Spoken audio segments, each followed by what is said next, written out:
Well, welcome, freedom-loving peoples, as my partner in crime, Ryan, likes to say when we start these podcasts. Unfortunately, Ryan is unavailable today, taking care of some other important stuff. But fortunately, we have a great guest on tonight, especially to talk about the issues in the Middle East surrounding Iran. Ambassador David Hale, who is a distinguished fellow at the Wilson Center. He is a professor at the Institute of World Politics. He is the former U.S. ambassador to Jordan, Pakistan, and my favorite place, Lebanon, where we have some very good mutual friends and mutual very good memories, I hope.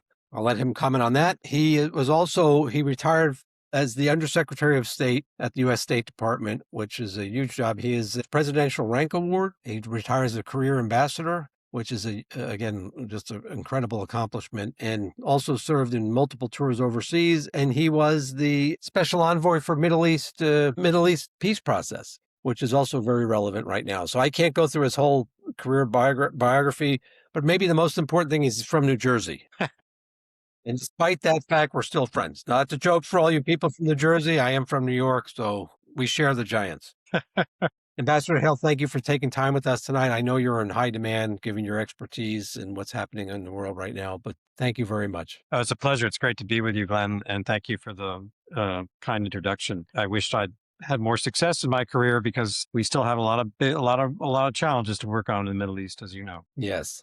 So I'm going to just jump right into it. We had you as a guest a couple of months ago, and it was I remember it very clearly when events kicked off in Iran. You had said, when we were talking about Lebanon and Hezbollah and Iran's proxies, if I remember correctly, I'm going to paraphrase, but you said that the heart of the problem is Iran. We need to get at that problem. We can't keep dealing with one proxy or another proxy, but we need to deal with Iran. So since that time, we've taken kinetic action. I always say, somebody asked me on a podcast yesterday if I think that, the administration was right to start this war. I said, this war has been going on for a long time. I just think it's an expansion of our response. What is your thoughts right now? How are you feeling, and any thoughts you can share with our audience on the situation? Yeah.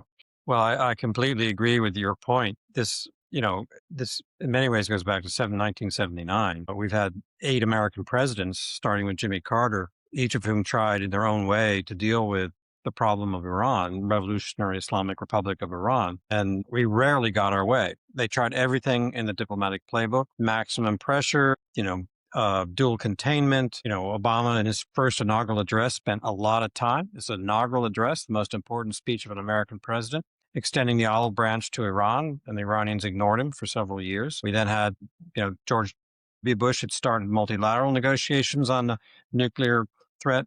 The Obama team came up with an agreement that many people felt was inadequate and was walked away from. But we even had the Reagan administration with the Iran-Contra, arms for hostages deal. We have tried everything conceivable, and every single time, the Iranians have somehow come out on top.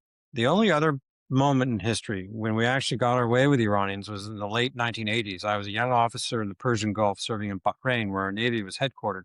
So I had a front row seat. And we actually had a war with Iran. People may forget this, but we were trying to keep the oil tankers moving through the Straits of Hormuz in the midst of the Iran-Iraq war, when both of those countries were interfering with it. The Iranians backed down after about a couple of months of very heated conflict. They actually backed down. So this is a country that actually understands, and I'm a diplomat, not a soldier, but they understand the language of force. Sadly, that is the only thing they understand. And when they are confronted with an American president who's not trying to find some other means other than determined use of force to prevail, they then back down. And I think that is what we're going to see eventually out of this situation. They do not have the wherewithal to deal with what they are now being confronted with by the United States and Israel. Now, what happens after that in terms of regime change and all those things we can dig into. And I think we do have to be careful about making sure we don't have overly ambitious goals about what's possible in this situation. But to finally put Iran back in its box and stop it from intimidating all of its neighbors, using all of these proxies since 1979 to ruin our day and ruin the days of our friends, would be quite an achievement. Thank you. And what is your assessment? I mean, why are the Iranians targeting Gulf countries? And now today we had an incident where a missile was shot down en route to Turkey. There's a sense that they're trying to expand this war. Some people assess that they're trying to intimidate or force those countries to put pressure on President Trump to stop the military operations. What is your assessment? Why would they hit, the UAE, Saudi Arabia?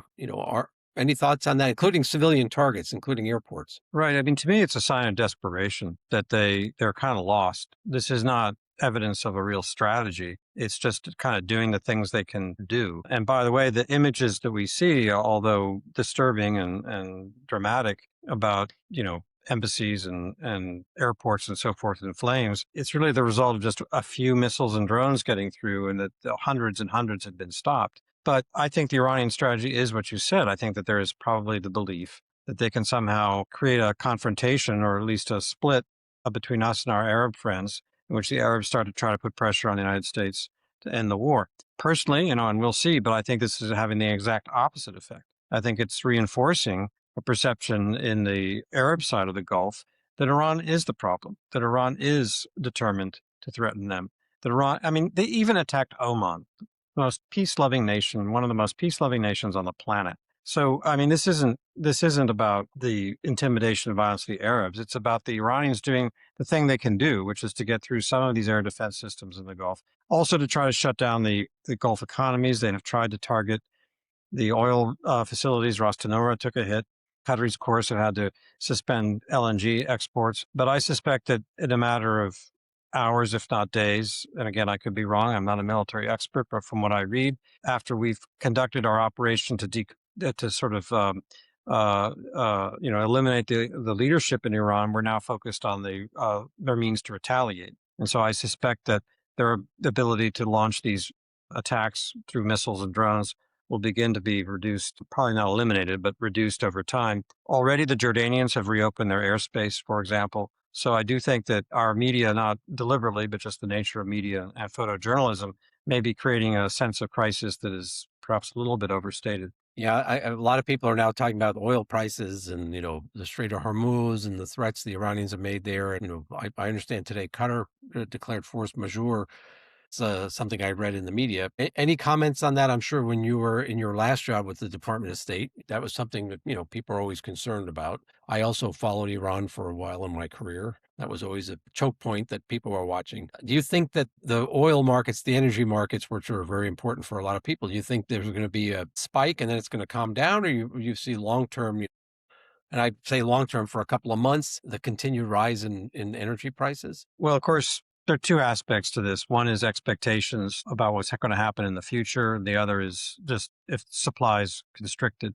A lot of what happens on the markets is really about future prices, not current supplies. And so people are speculating on what's going to look like, not now, but in 6 months' time. And I can't imagine that while there are going to be jitters and fluctuations right now, that there's anybody who's actually serious about their money and their investments who believes that Iran is going to be in a position to constrict the supply of energy out of the Gulf for the next, 4 to 6 to 8 months. That's just not conceivable. We've already eliminated their navy. This isn't realistic. And by the way, the Iranians themselves don't really benefit from cutting off the supply for too long. I mean, it is their own lifeline as well. So I don't, lose sleep over this. I also don't have money in Exxon, so I don't have to worry about it. But, I just, and I also, I talk to Gulf businessmen. They have, they've got their inventories prepared. They have been thinking about this for a while. They have their ways of shifting their supply lines in or out, whatever it is, by land to the Red Sea or the Indian Ocean directly. There are survival mechanisms that will pad them through at least a period of time. Now, if Right. some way this becomes some weird situation in which the Iranians are actually able to sustain their resistance for quite a long time, that would be different. But I don't see it. I think that, the administration uses kind of loose language, but Heads Up today said they're toast. And, militarily, they're going to not be able to sustain this for very long. Now, again, the survival of the regime is a different question. Right. Yeah. So on that issue, I mean, if the regime survives, do you see a scenario where, there's a lot of talk now that the now former Supreme Leader's son is going to take power. He will be declared the the new supreme leader, Mustafa. Do you see a scenario where there could be some dialogue between the U.S. and the new Iranian supreme leader, so a new leader of the Islamic Republic of Iran? Yeah. Well, I mean, one question is whether we have a dialogue. The other question is whether it's a dialogue that is useful and productive and introduces flexibility that has been absent on the part of the Iranian side. I think that's going to take a while. My guess is that the regime is so disorganized, discombobulated at this point that their ability to do anything differently than the status quo is probably pretty limited. Whoever is going, I mean, there must be a tremendous power struggle going on over who's going to grab the reins. There's a decimation of so many sources of power in the country. I think that whoever becomes a spiritual leader, whether it's Mustafa Khamenei or other figures, are going to be hardliners. I don't think that we should be dreaming that there's going to be some change of heart there. But what's really interesting to me is what happens in the IRGC. And President Trump has hinted at this, that and I don't have access to the intelligence, so I have no idea, but that somehow we thought there were people that we might be able to work with. I'm sure there are. I mean, we've seen part of why this operation is so successful is that key elements of the security establishment and regime seem to be answering to Israel and not to their own leadership, right? Right. So there must be opportunities there, and we'll see what they develop. It doesn't mean Iran's going to be pro-American. It doesn't mean that they're going to be less oppressive toward their own people necessarily, but they will no longer have, if this operation succeeds militarily, they'll no longer have the means to intimidate the neighborhood. And hopefully there'll be more pragmatic people than the 88-year-old or whatever it was, Ayatollah, who seems to have been playing by an old playbook that no longer was relevant to life today. And hopefully people will realize that the strategy that they had was not a successful one and they need to be more flexible. Right. That is the good scenario out of this. I don't believe that regime change, much as we might like to see democracy flourish in Iran, is in the short run in the cards. I think it's more about changing within the regime. I don't like the comparison to Venezuela. These are completely different countries, but at a certain superficial level where there are people who have been part of this whole system but are willing to adjust to new realities, that is our best hope. And let's shift to a country that you know better than anybody in the U.S., maybe anybody in definitely in Europe and maybe the world, in my opinion, Lebanon. So Hezbollah decided to get into the fray, and now the Israelis are ratcheting up their response. As we know, there was some dialogue between Beirut and Tel Aviv to try and, the discussion which we've all been following. Will the LAF seize Hezbollah's weapons? That dialogue was going on back and forth, and there were low-level strikes, or some strikes by the Israelis inside of Lebanon up until recently. But now the Israelis have, increased that. And there's talk about the Israelis deploying more troops or taking more territory in Lebanon. How do you see this playing out? Do you think that now is the Lebanese government's going to do something to stop Hezbollah? And how do you see the Shia community in Lebanon responding to what Hezbollah did? Yeah. Well, for those few who still somehow seem to believe that Hezbollah was not totally owned and operated by Iran, we now see the evidence yet again that is exactly the situation. It was not in Lebanon's interest to join into this campaign. The Israelis, I believe, had signaled pretty clearly to Lebanese leaders that they were not interested in widening the theater to include Lebanon so long as Hezbollah did not do so. But Hezbollah, I assume, was ordered by Iran to do it, and they did it. It is important to go back. I mean, over a year ago, there was a ceasefire agreement. The Israelis stopped a campaign that had decimated the leadership and military capabilities of Hezbollah, and in exchange for stopping it, there was an agreement that Hezbollah would disarm, and Hezbollah was part of that agreement. The Lebanese army did its best with limited resources and a state that has been historically weak to try to fulfill that promise. And many, many, many Lebanese were very happy to see that moment come. But it was a slow process. It was perhaps too slow. The government was cautious about it, although committed to it. They were fearful of inciting a civil war. The Shia community was still, of course, aligned and had been intimidated and brainwashed in many ways by Hezbollah and this Iranian agenda and all the money the Iranians are pouring in. That's all changed now. It changed overnight this weekend. I'm in touch still with many, many Lebanese, including Shia and others who live in the South. And there has been a sea change because of this one decision to join a war that no Lebanese, even Hezbollah's traditional supporters, believes had served any Lebanese interest. Hezbollah is making life and death decisions for them on behalf of Iran, not on behalf of Lebanon, in the face of the state. So the cabinet and the prime minister made a very courageous decision, actually, because Hezbollah still has arms. It can still kill its opponents, to actually ban Hezbollah's operations, which to us sitting, in our living rooms here in Washington sounds like a no-brainer, but it's not. It's a little bit harder. It's a big deal in Lebanon that they did that. Now that, this comes to your question, is are they going to actually implement this? And I believe, it was even before this campaign started, just a few weeks ago, the Lebanese army commander was here in Washington. He then went back to Beirut.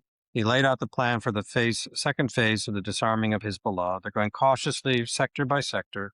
They do have limited manpower. I don't believe it's an excuse. I do believe that they have to, husband their resources. They don't want to make a mistake. They don't want to enter into a firefight that they can't win. But I think the fact that there's been this political sea change and this decision by the cabinet, and the cabinet includes 4 Shia ministers who Hezbollah had to, their people, Hezbollah, agreed to be in the cabinet. So this is the degree of change that has happened. So to my view, a lot of people ask the question, isn't American policy in Lebanon failing? I would say the opposite. We're actually winning, and it's now time to double down and give the army and the cabinet the encouragement and the pressure to actually follow through and be more aggressive than they have, because they now have political cover that they may have felt they didn't have before.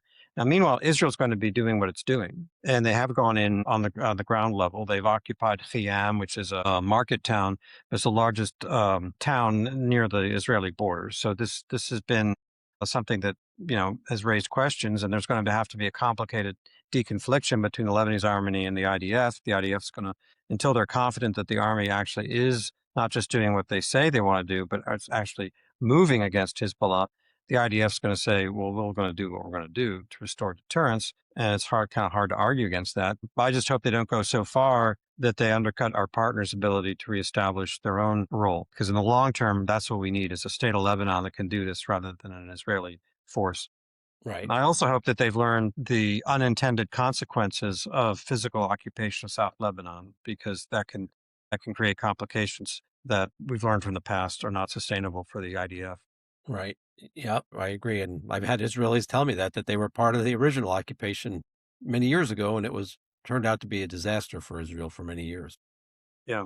I think, for our viewers, for our subscribers, people that follow us, it's just so hard to describe how complicated. It's like a Jenga, not just Lebanon, but the entire region. What happens in Syria, how it impacts what happens in Lebanon, what's happening in Iran.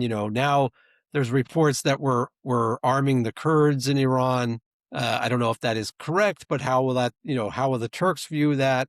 And I'm not asking you to comment on any of it. I'm just saying, it is so complicated and so difficult to work in the region. And for people that criticize any administration on their policies, it's just, you got to understand, it's not black and white. It's not, yes or no. In many cases, it's just really, really complicated. So that's just my commentary. Yeah, you're completely right. But, one of the things I always try to explain to people, whether they're my seniors or my colleagues or people I'm trying to lead, is to understand that the Middle East is one theater. It's one campaign theater. What happens in one part of the Middle East is going to affect what happens in other parts of the Middle East, and there are laws of unintended consequences. Also, one of the things I think a lot of American policymakers sometimes struggle with understanding is that not doing things can be as consequential as doing things. And so that again is why, a lot of the fact that we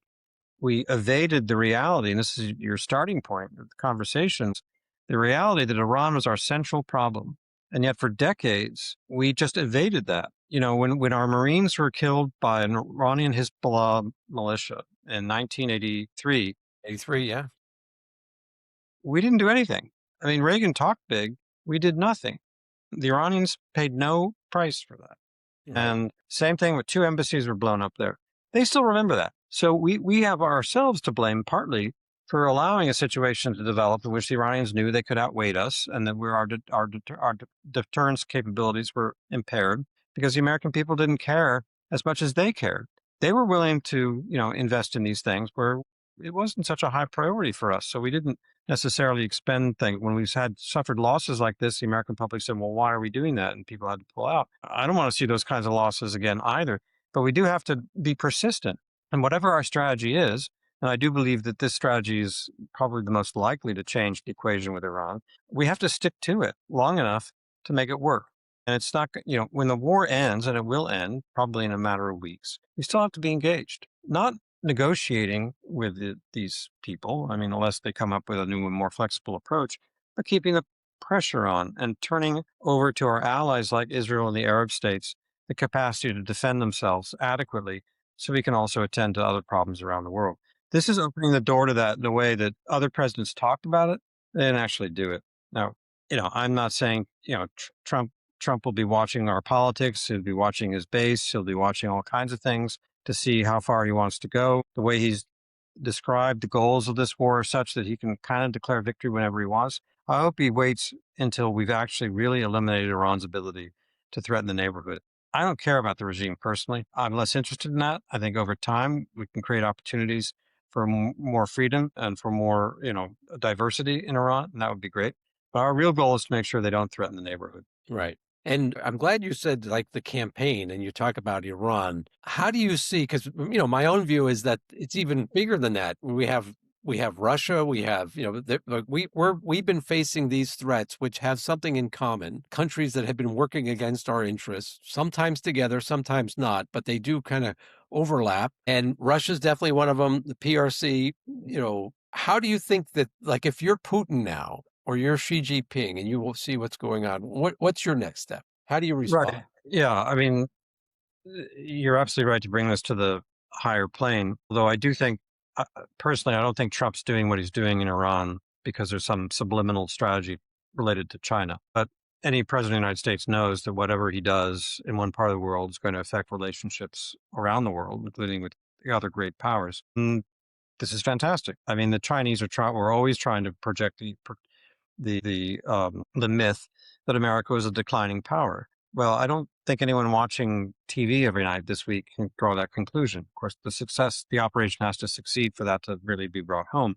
But I don't think anyone in authority in China can no longer believe, if they ever did, that America is not a formidable adversary and that they have to think more than twice about military action against our interests in places like Korea, Japan, or Taiwan. Then you have the other issue, which is, Iran ostensibly was an ally of China and Russia, and yet Russia and China are invisible. I mean, I'm sure they said something, but no one's even paying attention to that. They're doing nothing to defend Iran. They have no way to defend Iran. And so it's not we that are the declining power. It's these alliances that prove to be completely hollow. Just as when Bashar al-Assad placed his 911 call to Vladimir Putin and he got voicemail, right? All he got was a one-way ticket to Moscow, which is better than nothing. I mean, his regime collapsed because he hoped Russia would save the day, and they didn't. And they couldn't, by the way. Right. So I assume, I mean, leaders around the world are usually pretty intelligent, that they're watching all this and say, well, I'm sure I have things I can still gain from being friends with China and Russia, but security isn't one of them. Right. And so, I think that's going to have long-term implications in reestablishing the awareness that America not only is a force for good, because people need to understand how evil this Iranian regime was, and I don't use words like that lightly, but also how the power equation is shaping out in the world. And we are the dominant power, and the ability of the United States and Israel together technologically and use of intelligence in this way is just mind-blowing. No one else can do this, Right. anything even close. And that has to be a lesson that many people will be learning. If you put yourself in the place of an Iranian soldier now, or an Iranian airman, or an Iranian member of the Iranian Navy, you see what just happened with that destroyer, right? And Yeah. this, first torpedo attack from the U.S. Navy since the Second World War. It must be so. It's tragic that lives are being lost, but there's a war going on, and it must be. You just try and put yourself in the shoes of the Iranian military, just demoralizing and debilitating to think with what ease targets are being taken out. You probably can't trust somebody to your right or your left because, as you said, the accuracy of the strikes, going back to June, what the Israelis did, and then we added into, we participated in, and now what's going on jointly, it's pretty impressive, and it must be pretty scary if you're a soldier or you're a commander and you're told, okay, I want you to take action, and you have to really think, okay, what's this going to do for me or my troops? How's this going to play out if we try and strike, we try and take some action, and you say naval action against the U.S. or their allies? And at some point, I think the Iranian military is going to say, we've had enough of this. Like, it's just ridiculous. Yeah. There'll be crazy hardliners, very, no doubt about that. But I don't know. I hope that they realize, like, we do have the capability. It's not all these years of people lying. And I agree with you. We were not doing. We allowed the Iranians to do things to us, and we just took it passively. Maybe a tersely worded diplomatic note delivered through the Swiss, or I don't know. Now I hope they realize, like, we have the capability, and there are people that are willing to use that capability to defend our interests. You're 100% right. And I think that may be the beginning of, if we see cracks that occur because of that, that may be the beginning of true regime change. So I want to go back to one thing. You raised the Kurds, and, these reports just emerged within the last few hours. I have no idea whether there's any truth to it. There's a little bit of tension there, I think, because on the one hand, of course, we should be encouraging any opposition elements in Iran to come forth at this point. And the Kurds are probably the better organized amongst all of them. But we don't want to do things, it depends on what the Kurdish agenda is. And if it's maybe different than ours at the end of the day. Is our agenda regime change, or is our agenda the dismemberment of Iran?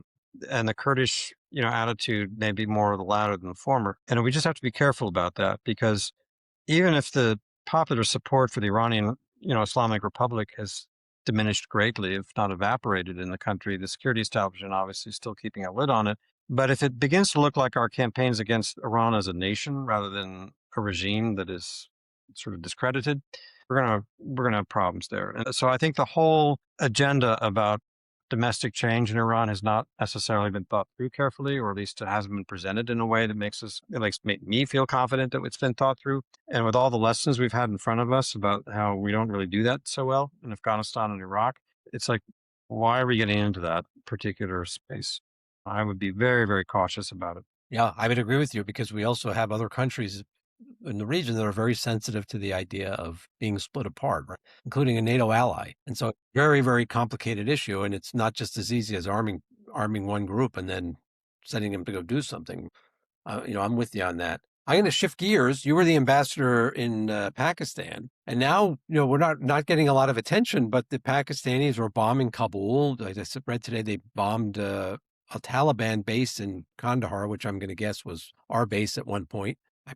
I probably stood on the runway there a couple of times. How are you watching this? I mean, what do you think? How important is this, and how dangerous is it that it will spread and turn into something more significant? Well, the Pakistani security establishment in some ways is reaping what they themselves have sown. I mean, they have tried to play the game of supporting some terrorists, not others, hoping that they were basically buying protection, and it didn't work. When I was ambassador there had been, we had been talking to the Pakistanis endlessly about their support for the Haqqani network, which is a Taliban faction that they were harboring because they thought it was giving them access and leverage over terrorists and protection. But these same groups that they were funding were targeting American soldiers and our allies. And we had these sterile conversations all the time about it. But one day, the Taliban elements coming out of Afghanistan slaughtered like 100 school children in a boys' school in Peshawar, up near the Afghan border, and that was like a wake up call to the entire Pakistani population. It's like, this double game doesn't work. And the Pakistani military, to its credit, not because of anything we said, they could care less, frankly, what we said, but for their own interests, mounted a major operation that did turn the tide for a while anyway against terrorists. And so here we are again. And I don't know that they're going to actually prevail at the end of the day, but they may be able at least to buy a period of time of calm. Because you got this basic problem with Pakistani security establishment in that their fixation is India. It's all they can think about. Right. And you can understand why. I mean, partition, and India is so big and Pakistan isn't, and the geography makes Pakistan very vulnerable. But not everything is about India, actually, at the end of the day. And yet they actually support terrorist groups that target India and their occupational Kashmir, or whatever you want to call it, Mumbai, remember that. You can't have it both ways. I mean, Hillary Clinton famously said, you can't nurse a viper in your garden and then think it's not going to bite you. Right. And she got criticism for that, but I still believe it's true. And so Pakistan's got kind of a moment of truth that they've not really faced yet, partly because of the power sharing, if that's the right word, or the alignment of power between the military and the politicians, civilian politicians. is that they always evade these tough questions. It's like, where do you stand on these issues? If there's anything that the Pakistanis can do that's a setback for the Taliban and for terrorism, that's a good thing, right? Why would we be against that? One last question, if I may. You're chief of mission in multiple embassies, all in difficult regions, difficult places, and I know for a fact, we've been through some maybe hard times or potentially dangerous times, but now we have U.S. diplomatic facilities being impacted by drone attacks. I think in Karachi there was storming of the consulate. So somebody asked me yesterday on a podcast, like, what are you thinking of in your old job? Like, what do you think? What would you be thinking of? What should our listeners understand about what's an ambassador going through? Let's say if you're in Riyadh or you're in, you're the consul general in Karachi, in situations like this. Yeah. Well, there's always tension in our diplomatic service and all the different agencies that are working together, embassies, between keeping our people safe, which is paramount, and getting the job done. And so we just have to balance that. And every embassy, every ambassador, and station chief, and security officers, and defense attaches work together to try to make sure they can do the best to get the balance right. Usually, we have more advance notice, I think was the case now, and we cleared the decks pretty early, particularly to get family dependents, out of harm's way, so we don't have to worry about that, so that our leaders and embassies can focus on the job. But the worst thing is to actually shut down. And so I hope, when you hear announcements that an embassy is closed, it's a little bit misleading because, yeah, they've closed because they're our local staff, or like 80% of an embassy staff, are going to stay home. We're not issuing visas. We're not doing public services to keep people out of harm's way. But embassies are still engaging the foreign governments. We're still cooperating with our defense and intelligence counterparts. All that kind of work just carries on, even under great risk. We have security that hopefully keeps us safe, but I hope we never get to the point where we feel like we can take no risks at all, because then we would be unable to function overseas. Right. So I do think that we have to accept, honor, and respect the people who do take risks, but make sure that they feel that they have our backing and can continue to do that. Right. Yeah. I mean, I think in my experience, there are a lot of people that join the foreign service to do things that are a little bit risky. They know it. And my own view is sometimes we overdid it. We our diplomacy suffered because we didn't have people going out talking to people because their security concerns were so high. Yeah. And it's definitely, very hard to balance all that. And those people that are, taking those risks, God bless them. We would pray for them all the time. But that is kind of the mission. Right. And I without mean, it, I have to say, I would, once I'd reached that, I was the senior foreign service officer for 3 years in the State Department. And I felt I had a little bit of maneuvering room, thanks to a wonderful Secretary of State, to kind of speak my mind with audiences. And I did, I mean, this was off the record, but I can say this, is that I would tell ambassadors and foreign service officers in gatherings, I said, you know what, you're going to hear from a lot of Washington officials like me that we have your back. And guess what? We don't. If you make a mistake that leads to a security problem, there is going to be an accountability issue for the rest of your life. And you have to understand that. And this is part of our politics. This is what Benghazi produced, where an ambassador made a decision in order to be engaged, and it led to great tragedy, but it was politicized instantaneously. And so I think our people need to understand that, you got to make these decisions because that's why you're being paid. That's why you have the honor of these titles, and make the right decisions. But the decisions shouldn't always be zero risk, because there's no such thing as zero risk. right. Yeah. So again, I won't go into detail, but I can tell the listeners that you and I have very personal experience with this, and you were extremely supportive, which I will never forget. And I did have people in my headquarters tell me it's on you if something goes wrong, which I understood that you take that responsibility when you accept the job. And, I know when I remember speaking with you about something and you just saying, do what you got to do. I trust you. That's your job. And I'm assuming you were trained to do it. Now that's before you really knew me well. So maybe it'd be different after that. Ambassador Hale, thank you so much for your time. Again, I know you're in high demand and you have a lot of, people coming to you for guidance and advice and input on all this. So Ryan and I thank you. And I hope we will have you back again at some point, maybe under different circumstances without the Middle East on fire. But really, very, very much appreciated. And your comments during our last podcast, which anyone that has not seen that podcast should go back and look at it, because you hit on a lot of these points, and it maybe somebody in the administration was listening to you on the issue of Iran, because I you know what you said was spot on. Well, And they're doing the right thing. But thank you so much. I always enjoy our time together and these podcasts. So anytime you want, I'll be with you. Thanks for listening and being a part of the RH community. Would you like to receive the same daily intel brief that Glenn and I read? You can get it at restrictedhandling.com.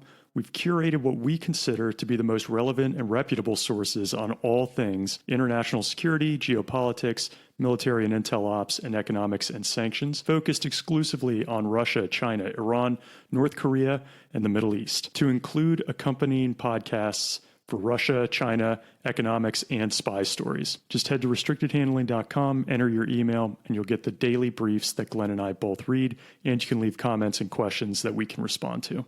Thanks again for listening. Stay safe.